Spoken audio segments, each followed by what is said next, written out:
Let me tell you what happened. About 8 months after that, I just chef what he told me. 8 months after that, Juanita Bynum's sister asked me to come here. I was in the middle of a move of God in Washington, Seattle, or in Washington State. I went there, a move of God broke out there, and has been going on for a whole year. God the Father and the Lord appeared in the sky, notably before 3 million people. And they interviewed me on the news about it. It was all on national news. It's in National Geographic. And I'm going to get into that in a moment. We are living in the hour where God is about to show himself. Jesus is about to show himself, because I'm going to tell you, our fancy sermons are not going to get it anymore. People want a real encounter with God. How many are hungry for God? I can't hear you. I was so blessed to come here to this church and see the hunger. I'm going to tell you something. You all are a beautiful group of people. I have been around places where the atmosphere was conducive for a move of God, and it was always like this. And God gave me a word for this church, and I'm going to give it in just a moment. But what happened was, God, mercy. Every time that a move of God hit a city, I'll have a visitation from the Lord, or he'll send an angel, or Jesus would appear to me and say, David, this city has been marked for a move of God.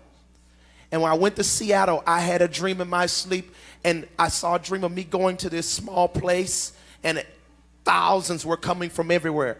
I said, this must going to be a move of God. The Lord told me that he would appear. I prophesied this June the 3rd, 2006, openly in front of the whole, Pacific Northwest. It happened. Jewels dropped out of the sky, 50-carat jewels that the news media, I'm not talking about saints. You know how saints, they will say, oh, God is doing something, and they exaggerate. But a sinner is not going to lie. When a sinner sees it, they come to God. We saw when the Lord appeared in rainbow fire and his face came through the cloud, the news media saw this. Jewels fell out of the sky, 50-carat jewels that they interviewed, and diamonds that are not even from this world, to verify that. Homosexuals, before I can call an altar call, homosexuals ran to the altar to give their life to Jesus.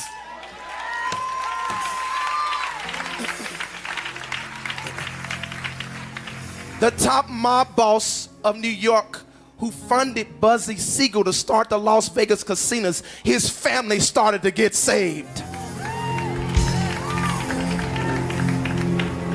But this is the thing. While I was in the middle of that move, I said, when I'm in the middle of a move of God and it's going on for a whole year, I don't break. I cancel my schedule.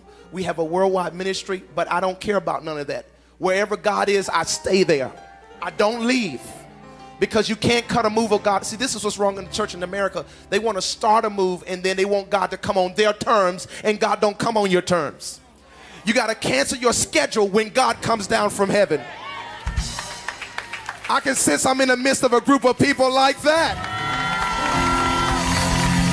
How many of you want a move of God to hit this country, to hit this nation?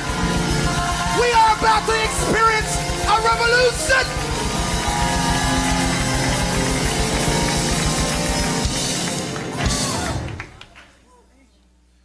Before that, right before that, I'm gonna get into what God told me to say.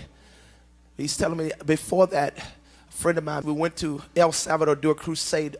Over 200,000 people was there. I love your culture. I have seen God do mighty things. And I'm gonna tell you something.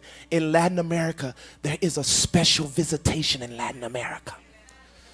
And not only in Latin America, I'm talking about for the culture of the Latin Americans. I'm telling you, Spanish, this is your time. I don't know any other way to say it. This is your time. I believe God visits nations, he visits cities, he visits people, and he visits cultures.